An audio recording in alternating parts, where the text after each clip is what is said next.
Boa tarde a todos, eu sou o professor Charles e sou professor de História do 8º e do 9º ano da Escola Norberto.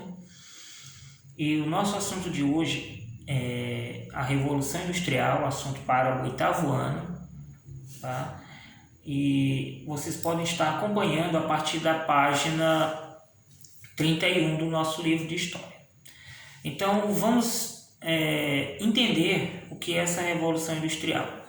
A Revolução Industrial ela iniciou-se por volta de 1760, né? E ela foi um conjunto de mudanças que ocorreu na forma da produção de mercadorias, né? E que impactou realmente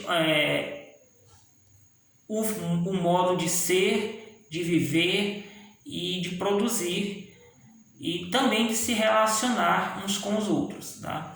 Não é possível hoje a gente pensar em tecnologia, pensar em carros elétricos, em celulares, tablets, televisões de alta tecnologia, se a gente não voltar um pouco atrás no tempo e lembrar que tudo isso só foi possível graças à primeira Revolução Industrial, certo? Embora que ela tenha sido aplicada no início para a questão da indústria de tecidos, mas ela foi um grande passo para a humanidade, talvez um dos grandes passos, né, da humanidade, porque sem ela tudo que nós conhecemos não seria possível, tá? Então, lembrando que antes de iniciar uma revolução industrial, o modo de produção das cidades era baseado no artesanato, tá? E o artesanato ele era uma forma de produção muito rústica, onde, por exemplo, o artesão ele fazia um sapato, ele cortava o couro, primeiro ele idealizava um modelo, lógico, né? E depois ele cortava aquele couro de acordo com o modelo que ia ser o sapato, ele pregava o couro, colava, dava o acabamento final, pintava se fosse necessário, né?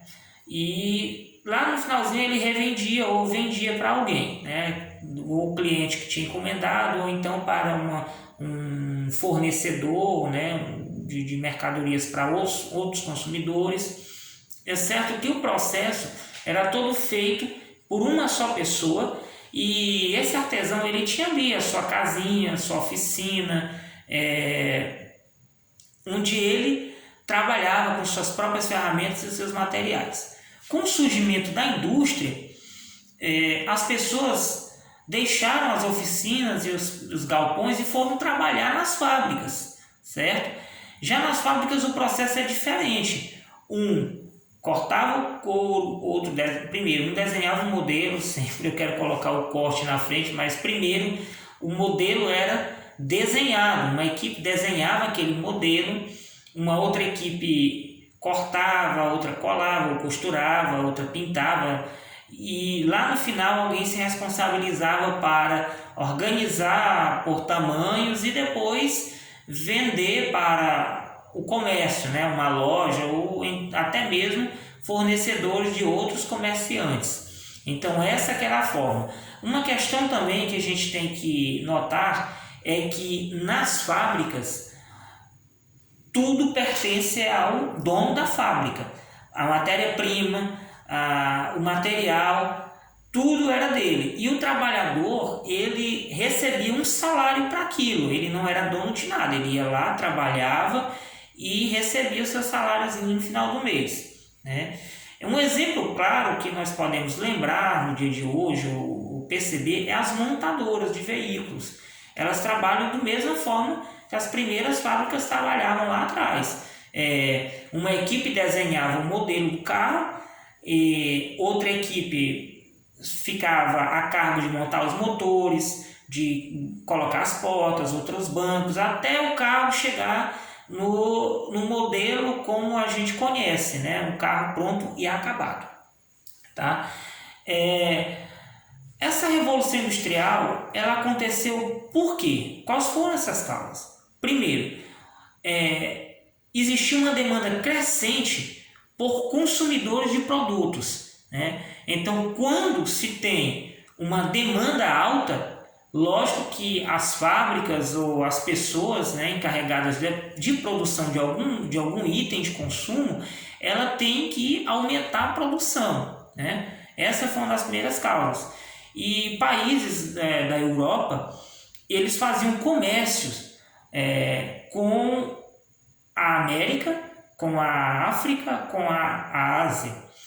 E se a gente voltar um pouquinho lá atrás, isso começou lá no período das grandes navegações, e quando os países da Europa saíram em uma busca desenfreada por novos produtos e também para vender esses produtos. Então, isso acelerou o processo de implantação dessa revolução industrial. E os grandes capitalistas da época, eles estavam interessados em vender mais e lucrar mais, né? E aí, nesse processo, uma nação da Europa sai na frente, que foi a Inglaterra, né? A Inglaterra, ela foi uma das primeiras, né, inclusive a pioneira, o pioneirismo inglês, como os historiadores costumam denominar esse período também, né, marcado pelo pioneirismo inglês, que com o surgimento das primeiras máquinas a vapor, das primeiras fábricas que fabricavam produtos em grande escala, né, a Inglaterra conseguiu sair na frente. Mas não foi só pela criação das fábricas que fez com que a Inglaterra fosse adiante e conseguisse capitais. A Inglaterra, ela teve meios, né, tanto financeiro como políticos, para expandir o seu pioneirismo nessa parte. E dentre esses fatores que fizeram a Inglaterra ser pioneira, eu vou destacar alguns aqui, como por exemplo, o capital que os ingleses acumularam através da prática da pirataria na Ásia, na África, ali na costa desses países, tá? Aí você diz assim, professor, mas pirata era ladrão, né? Só roubava. Eu disse, não, negativo, nem todos os piratas eram piratas. Não era como aqueles piratas que a gente costuma ver nos filmes. E existia o pirata e existia o corsário. O corsário era um pirata, né, com uma carta chamada Carta de Corso, que autorizava o pirata a chegar nos navios inimigos, por exemplo, da coroa britânica, né, da coroa inglesa, e tomasse aqueles navios, assaltassem, roubassem as mercadorias e dividissem ali os lucros com a coroa e com os empresários da época, né, que inclusive financiava a pirataria, né, os corsários, né, digamos assim. E existiam duas formas aí. O rei chegava para um pirata e dizia o seguinte: eu tenho duas formas para você. Ou você vai morrer enforcado, ou você vai trabalhar para mim de corsário. Qual é a que você quer? O cara disse, não, eu quero ser corsário. Então o rei da época, né, pegava, dava uma carta e autorizava ele a fazer a festa. Ele saía aí saqueando navios, roubando mercadorias e tocando terror nos mares em nome dos ingleses. A outra questão também, pessoal, foi a mão de obra farta e barata, né? Por quê? O governo inglês, ele começou uma política chamada de política de cercamento. Chegava lá numa área de terra, né, expulsava os camponeses e dizia, olha, aqui a partir do momento vocês não são dono mais de nada, né? Aqui tudo é do rei. Vamos procurar trabalho em outro lugar. Então os caras não tinham, né, como dizer nada. E essas terras que eram cercadas, né, que eram tomadas à força das pessoas, serviam para o propósito de criação de ovelhas, né, justamente para a produção de lã para as fábricas.